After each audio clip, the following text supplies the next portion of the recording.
안녕하세요. 자유교회 이진우 목사가 보내드리는 아침 묵상입니다. 오늘도 예수 그리스도의 향기를 내는 복된 하루가 되시길 바랍니다. 7월 20일 월요일 아침 묵상입니다. 오늘은 하나님께는 사흘째가 있습니다라는 제목으로 요한복음 2장 1절 전반부 말씀 묵상합니다. 사흘째 되던 날 갈릴리 가나에 혼례가 있어. 새로운 한 주를 시작합니다. 오늘도 끝나지 않는 기다림 속에서 새해를 이루시는 주님의 인도하심이 우리 모두의 일상 가운데 함께하기를 바랍니다. 지난 묵상에서 우리는 예수님께서 나다 나엘에게 하늘이 열리고 하나님의 사자들이 인자 위에 오르락 내리락 하는 것을 보리라 약속하신 말씀을 살펴보았습니다. 요한복음에 따르면 예수님은 하늘과 땅을 이어주시며 하나님과 인간이 만나는 참된 자리이십니다. 그리고 요한복음 2장은 매우 인상적인 시간의 표현으로 시작합니다. 요한복음 2장 1절 전반부죠. 사흘째 되던 날. 요한복음은 예수님의 첫 표적 이야기를 시작하면서 굳이 사흘째 되던 날이라고 날짜를 기록했습니다. 요한복음에서 날짜는 사건이 일어난 순서를 알려주는데 그치지 않고 하나님의 구원이 어떻게 펼쳐지는지를 보여주는 영적 의미도 담고 있습니다.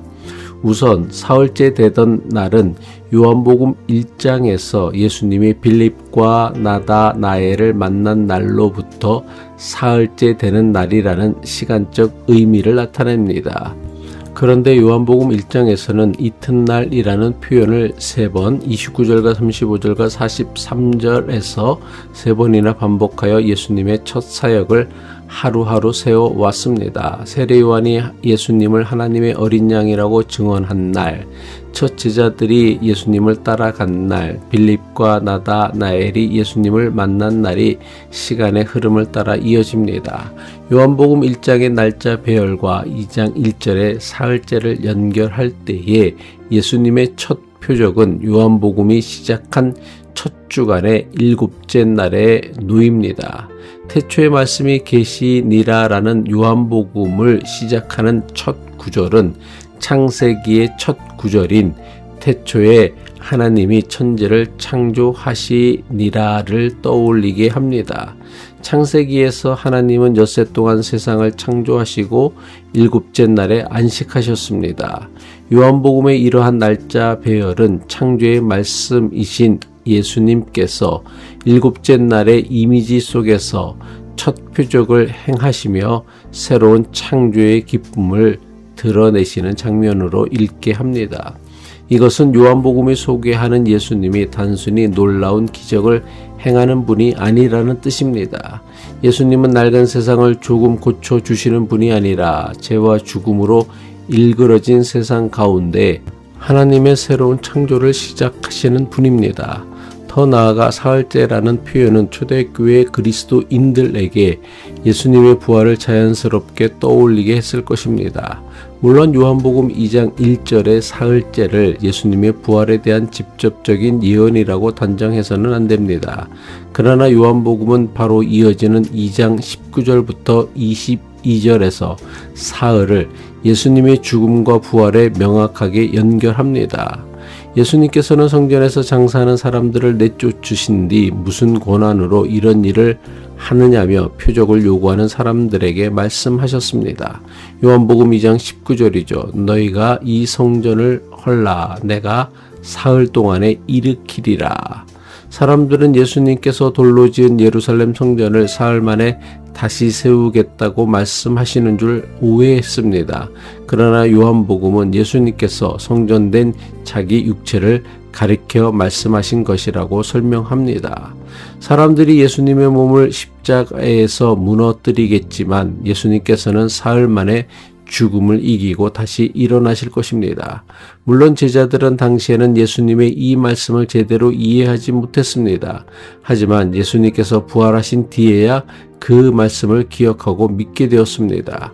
그러므로 요한복음 전체를 읽는 독자에게 사흘째 되던 날은 단순히 달력에 표시된 어느 날만을 뜻하지 않습니다. 그것은 죽음 너머에 생명이 있고 무너진 것을 다시 일으키시는 하나님의 역사가 있음을 암시하는 시간입니다. 성경에서 사흘째는 인간의 가능성이 끝났다고 여겨지는 자리에서 하나님께서 새 일을 시작하시는 때로 자주 등장합니다. 부활의 믿음은 고난이 빨리 끝날 것이라고 낙관하는 믿음이 아닙니다. 고난과 죽음과 절망이 하나님의 마지막 말씀이 될 수 없음을 믿는 것입니다. 이민 생활은 때때로 끝이 보이지 않는 둘째 날처럼 여겨집니다. 첫날의 기대는 사라졌지만 아직 새로운 길은 보이지 않습니다. 신분 문제와 생계의 부담, 언어의 장벽과 자녀에 대한 걱정, 고향에 대한 그리움이 길어질 때에 우리는 지금의 현실이 영원할 것처럼 낙심합니다. 그러나 오늘 말씀은 둘째 날이 하나님의 마지막 날이 아니라고 선언합니다. 하나님께는 사흘째가 있습니다.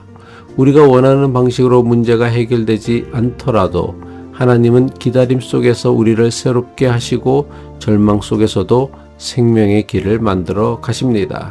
그러므로 아직 끝나지 않은 우리의 이야기에 너무 빨리 마침표를 찍지 맙시다. 내가 실패했다고, 우리 가정은 틀렸다고, 교회에는 더 이상 희망이 없다고 단정하지도 맙시다. 십자가가 마지막처럼 보였지만 부활의 아침이 찾아왔습니다.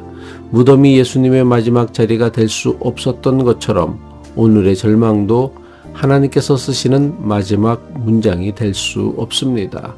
둘째 날의 어둠을 지나고 있다면 사흘째를 준비하시는 하나님을 신뢰합시다.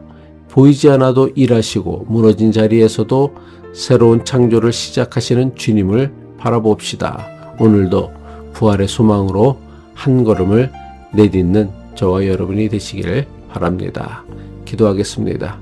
죽음의 절망을 깨뜨리고 사흘째 되는 날 부활하신 주님, 끝나지 않은 기다림 속에서 너무 쉽게 낙심하고 절망했던 우리를 불쌍히 여겨 주옵소서. 우리가 원하는 시간과 방식만을 고집하지 않게 하시고 보이지 않는 순간에도 새로운 일을 이루시는 주님을 신뢰하게 하옵소서. 죽음과 절망이 하나님의 마지막 말씀이 될 수 없음을 믿으며 오늘도 소망 가운데 살아가게 하옵소서. 부활과 새 창조의 주님이신 예수 그리스도의 이름으로 기도합니다.